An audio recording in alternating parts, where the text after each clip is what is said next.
প্রশাসককে, বগুড়ার পুলিশ, বগুড়ার আইন আদালতকে নিরপেক্ষ আচরণ করতে হবে, গণমানুষের পক্ষে থাকতে হবে, কোন দলের পক্ষে থাকা যাবে না।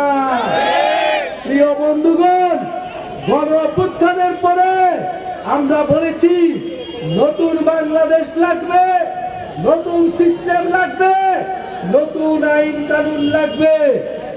আপনাদের পুরনো খেলায় আমরা অংশগ্রহণ করব না। আপনাদের চাঁদাবাজির রাজনীতিতে, আপনাদের সন্ত্রাসের রাজনীতিতেই আমরা অংশগ্রহণ করব না।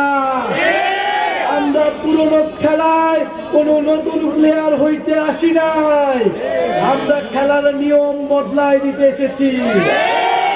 নিয়ম বদলাতে হবে, রাজনীতির নিয়ম বদলাতে হবে। ভালো মানুষদের, গ্রহণযোগ্য মানুষদের, যুব সমাজকে এগিয়ে আসতে হবে বাংলাদেশের হাল ধরার জন্য, বগুড়ার হাল ধরার জন্য।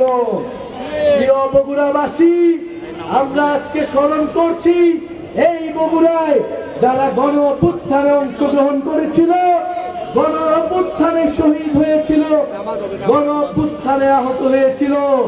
আমরা শুনতে পেয়েছি আমাদের আহত ভাইরা এখনো ভালো চিকিৎসা পায় না। এটা হতে পারে না। গণ অভ্যুত্থানের 1 বছর পূর্ণ হয়েছে, অনতিবিলম্বে আমাদের আহত ভাইদের চিকিৎসার ব্যবস্থা করুন। শহীদ পরিবারদের পাশে দাঁড়ান, তাদের মর্যাদা দিন। প্রিয় বগুড়াবাসী, এই জুলাই পদযাত্রা জেলা থেকে জেলান্তরে ছড়িয়ে যাচ্ছে, গ্রাম থেকে গ্রামান্তরে ছড়িয়ে যাচ্ছে। নতুন দল এসেছে, নতুন নেতৃত্ব এসেছে, আপনাদের সামনে বিকল্প এসেছে। যেই বিকল্পের খোঁজে আপনারা গত 54 বছর ধরে খুঁজেছেন, সেই বিকল্প নেতৃত্ব আপনাদের সামনে হাজির হয়েছে। সবাইকে জানিয়ে দিন, এই বগুড়াতে, এই বাংলাদেশের দল কেবল একটি নয়, দুটি নয়, নতুন দল এসেছে। জাতীয় নাগরিক পার্টি এসেছে। বৈষম্যহীন গণতান্ত্রিক বাংলাদেশ বলবে বলেই জাতীয় নাগরিক পার্টি এসেছে। প্রিয় বগুড়াবাসী, জুলাই ঘোষণাপত্র, জুলাই সনদ নিয়ে টালবাহানা হচ্ছে।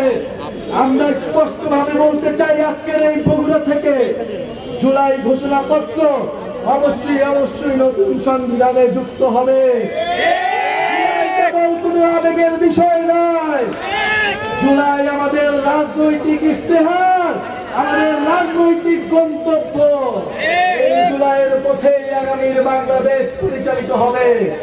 যারা জুলাইয়ের কথা, এই শহীদদের কথা, এই আহতদের কথা সংবিধানে রাখতে চায় না, তারা মুজিববাদের নতুন পাহারাদার। মুজিববাদের নতুন পাহারাদারকেও আমরা কিন্তু স্থান দেব না। মুজিববাদীরা পলাতক হয়েছে, মুজিববাদীরা ভারতে পালিয়েছে, কারণ এটা কোনো বাংলাদেশি পার্টি ছিল না, এটা একটা ভারতীয় পার্টি ছিল। প্রিয় বগুড়াবাসী, আমরা বলেছি গণ অভ্যুত্থানের পরে ভারত, পাকিস্তান, আমেরিকা, চীন কারো ইশারায় বাংলাদেশ পরিচালিত হবে না। বাংলাদেশের নির্বাচন, বাংলাদেশের রাজনীতি, বাংলাদেশের সবকিছু ঠিক করবে বাংলাদেশের জনগণ। আগামী 3রা আগস্ট শহীদ মিনারে আমরা জড়ো হচ্ছি। জুলাইয়ের ইস্তিহার, বাংলার মানুষ, বাংলার মানুষ, বাংলার মাটি, মানুষ মানচিত্রের নতুন ঘোষণাপত্র নিয়ে 3রা আগস্ট আপনাদের সাথে শহীদ মিনারে দেখা হবে। বিগত বছর যেরকম এক দফার আমরা ঘোষণা দিয়ে ফ্যাসিবাদী ব্যবস্থার পতন ঘোষণা করেছি, এবার আমরা নতুন বাংলাদেশের সূচনা ঘোষণা করব। আসবেন 3রা আগস্ট, শহীদ মিনারে দেখা হবে, নতুন বাংলাদেশের শপথ হবে।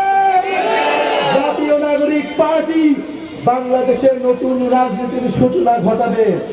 আপনাদেরকে মনে রাখতে হবে, এখানে যারা স্থানীয় সংগঠক আছেন, আমাদের শাকিল মাহাদি ভাই আছেন, আমাদের এখানে জাতীয় যুব শক্তির নেতা কর্মীরা রয়েছেন, শ্রমিক উইং এবং বগুড়ার ছাত্র সমাজের ছাত্র সংসদের নেতা কর্মীরা রয়েছেন।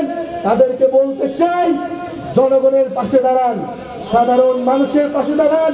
নিজেদের ভিতর যাতে কোনো অনুপ্রবেশকারী না থাকে, আমাদেরকে অবশ্যই রাজনৈতিক সংস্কৃতি চেঞ্জ করতে হবে। যেই গণ অভ্যুত্থানে আমরা মানুষ আমাদের পাশে এসে দাঁড়িয়েছিল, আমাদেরকেও মানুষের পাশে সবসময় থাকতে হবে। ইনশাল্লাহ দেখা হবে, আপনাদের প্রত্যেকটি সমস্যার সমাধানে আমরা থাকবো। আমরা বিদায় নিব আজকে। বিদায় নেওয়ার আগে শেষ 1 মিনিট আপনাদের সাথে স্লোগান মিলাতে চাই। আপনারা কি স্লোগান দিবেন? ইনকিলাব ইনকিলাব, এনসিপি এনসিপি, ক্ষমতা না জনতা, আপোষ না সংগ্রাম, দালালি না রাজপথ, আবু সাইদ মুগ্ধ, শেষ হয়নি যুদ্ধ।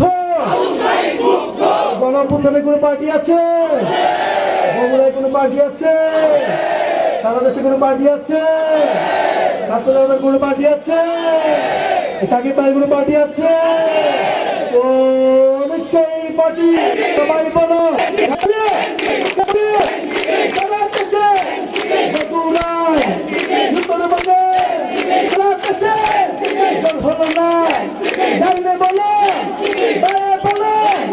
পিছন থেকে সবার